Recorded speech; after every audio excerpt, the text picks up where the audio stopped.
You know, there's something truly special about traveling, seeing new places, meeting new people, and making memories that last a lifetime.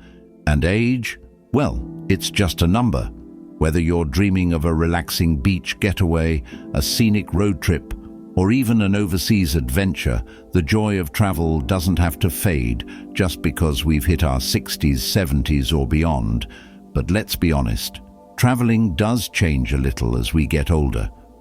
Maybe you've noticed that long flights feel a bit harder on your joints, or packing feels more overwhelming than it used to. Maybe you worry about staying healthy on the road or finding comfortable accommodations. Well, that's exactly why we're here today. In this video, we're going to talk about how to travel safely and comfortably after 60, so you can focus on the fun and leave the stress behind. Now, let's start with something simple but incredibly important: planning ahead. You might think, oh, I have traveled before, I know how to pack. But a little extra thought can make all the difference. Take the story of Richard, a 72-year-old retiree who loved taking short trips with his wife. One year, they decided to visit their grandkids across the country, and Richard, being the spontaneous guy he is, threw a few things in a suitcase the night before. Well, halfway through the trip, he realized he had forgotten his comfortable walking shoes. By the end of the week, his feet were aching, and he had to cut some sightseeing short. Not exactly the relaxing trip he'd hoped for. That's why I always say, make a list. Start packing a few days before your trip, and think about what you'll really need. Comfortable shoes, layers for changing weather, any medications. Write it all down. And here's a little trick. Roll your clothes instead of folding them. It saves space, reduces wrinkles, and makes it easier to find what you need. Now, let's talk about another game changer: choosing the right travel insurance. I know. Insurance isn't the most exciting topic, but trust me, it's a lifesaver. Medical emergencies or trip cancellations can happen to anyone, and as we get older, having that safety net is priceless. Look for a policy that covers pre-existing conditions, emergency medical care, and even trip interruptions. It might cost a little extra, but the peace of mind? Absolutely worth it. And speaking of health, let's touch on staying comfortable during your journey. Whether you're flying, driving, or taking a train, movement is key. If you're on a long flight, try to get up and stretch every hour or so. Simple ankle circles and shoulder rolls can keep your blood flowing and prevent stiffness. And don't forget to hydrate. It's easy to forget to drink water when you're busy, but dehydration can make you feel tired and achy. Pack a reusable water bottle and fill it up after security. Your body will thank you. Now, these might seem like small things, but together they make a big difference. And the best part, once you've got these basics down, you're already well on your way to a smoother, more enjoyable trip. But we're just getting started. Next, we'll talk about how to pick the perfect destination and accommodations for your needs, because where you stay can make or break your trip. So stay with me, and let's keep making your travel dreams a reality. Now that we've covered the basics, packing smart, getting the right insurance, and staying comfortable on the go, let's talk about something just as important: choosing the right destination and accommodations.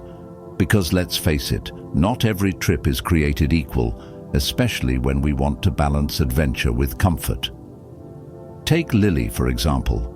She's a lively 68-year-old who always loved hiking, but after a knee replacement a few years back, she wasn't sure if her favorite mountain trails were still an option. Instead of giving up on her love for nature, she discovered national parks with accessible trails, gentle paths with stunning views that didn't strain her joints.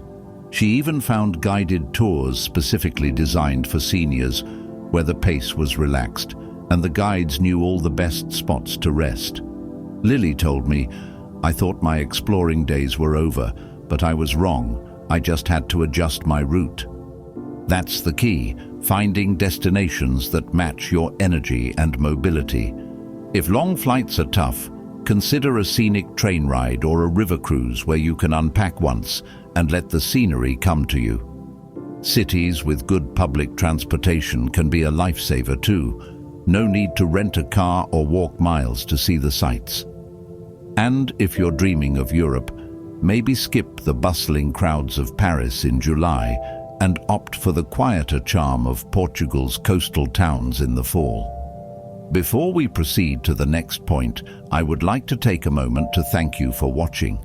If you're finding this video helpful, please think about subscribing. Your support makes a big difference. Now, let's talk about where to stay. Hotels are fine, but have you ever tried a vacation rental or a senior-friendly resort? Picture this: a small apartment with a kitchenette so you can prepare light meals, a bedroom on the ground floor, and maybe even a heated pool for gentle exercise. No lugging suitcases down long hallways, no noisy elevators, just space to relax on your own terms. Many places now offer accessible rooms, even if you don't need a wheelchair, with features like walk-in showers and handrails. A little research goes a long way here. And here's a tip: call ahead. Don't just rely on website photos. Ask questions like, how far is the room from the parking lot? Or, are there stairs to the restaurant? You'd be surprised how many places are happy to accommodate you if they know your needs in advance. Now let's move on to one of my favorite topics: food. Trying new cuisines is one of the joys of travel, but dietary needs can change as we age. Maybe spicy foods don't agree with you like they used to, or you need to watch your sodium intake. That's okay. The trick is planning without sacrificing flavor. When my friend Carlos, who's 71, traveled to Italy last year, he made a habit of chatting with servers about how dishes were prepared. He would say, "Can this be made with less salt?" Or, "I would love the pasta, but with olive oil instead of cream sauce." Not only did he eat well, but he often got insider tips from the chefs. If you're on a special diet, pack a few healthy snacks in your carry-on: nuts, fruit, or whole grain crackers, so you're never stuck with limited options. And don't forget probiotics or any supplements you normally take. Travel can disrupt routines, so keeping your gut happy helps you stay energized. Lastly, let's talk pace. Remember, this is your trip. There's no prize for cramming in 6 museums in one day. In fact, some of the best moments happen when you slow down. A long lunch at a sidewalk cafe, an unexpected conversation with a local, or simply sitting in a plaza watching the world go by. Plan downtime just like you'd plan excursions. Your body and your travel companions will thank you. So now we've got a game plan. Pick a destination that suits you, find comfy accommodations, eat well, and travel at your own rhythm. But we're not done yet. Next, we'll cover staying safe, handling emergencies, and, most importantly, how to come home feeling refreshed, not exhausted, because that's what travel after 60 is all about: making memories, not stress. You know, one of the greatest gifts of travel isn't just the places we see, it's the way it reminds us how vibrant and full of possibilities life can be at any age. And that's exactly what I want for you. Adventures that leave you feeling inspired, not exhausted. So let's talk about the final pieces of the puzzle: staying safe, handling the unexpected, and returning home with wonderful stories to tell. Take the story of Evelyn, a 75-year-old widow who decided to take her first solo trip to visit an old friend in Florida. She was nervous, of course, but she did something brilliant. Before she left, she made a little safety cheat sheet.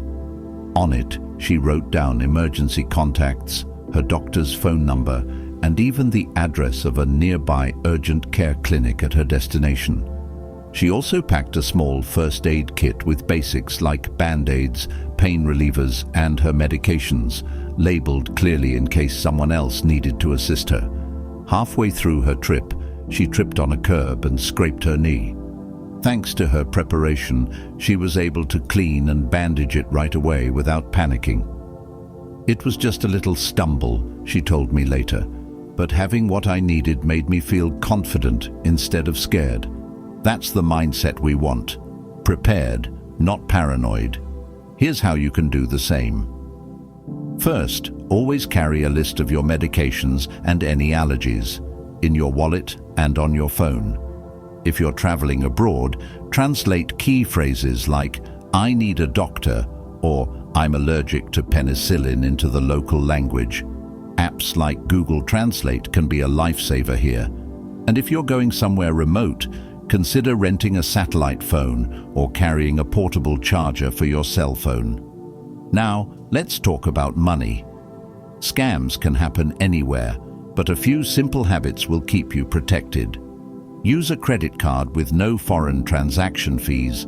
They often have better fraud protection than debit cards. And never carry all your cash in one place. Split it between your wallet, a money belt, and your suitcase. And here's a tip I learned from a seasoned traveler. Take a photo of your passport and credit cards with your phone. That way, if anything's lost or stolen, you'll have the details handy. But safety isn't just about avoiding problems. It's also about knowing how to handle them if they arise. For example, if you feel unsteady on a tour, speak up. Ask for a bench to rest on or a slower pace. Most tour guides would much rather adjust than have a guest push themselves too hard. And if you're worried about getting lost in a new city, jot down your hotel's address on a card to show taxi drivers, or use a GPS app like Google Maps to save offline maps of the area. Now let's talk about coming home. Because here's the truth. The trip doesn't end when you walk back through your front door. After the excitement of travel, it's normal to feel a little drained, what some people call the post-vacation blues. But there are ways to ease back into your routine gracefully. Give yourself an extra day to unpack, rest, and savor the memories. Flip through your photos, share stories with friends, or even start a small travel journal to jot down the highlights. And if you loved a particular place, why not plan a return visit? Knowing you have another adventure to look forward to can make all the difference. Before we wrap up, I want to leave you with one last thought from Dr. Anita Lopez, a geriatric specialist I spoke to while researching this topic. She said, "Travel isn't just fun, it's fantastic for your health. It keeps your mind active, your spirits high, and your body moving in gentle, joyful ways. Just listen to your body, plan wisely, and the world is yours to explore." And that's really what this is all about, isn't it? You've earned these adventures. Whether it's a weekend getaway or the trip of a lifetime, you deserve to experience it all with confidence and joy. So go ahead, book that ticket, pack those comfy shoes, and make memories that'll light up your years for a long time to come.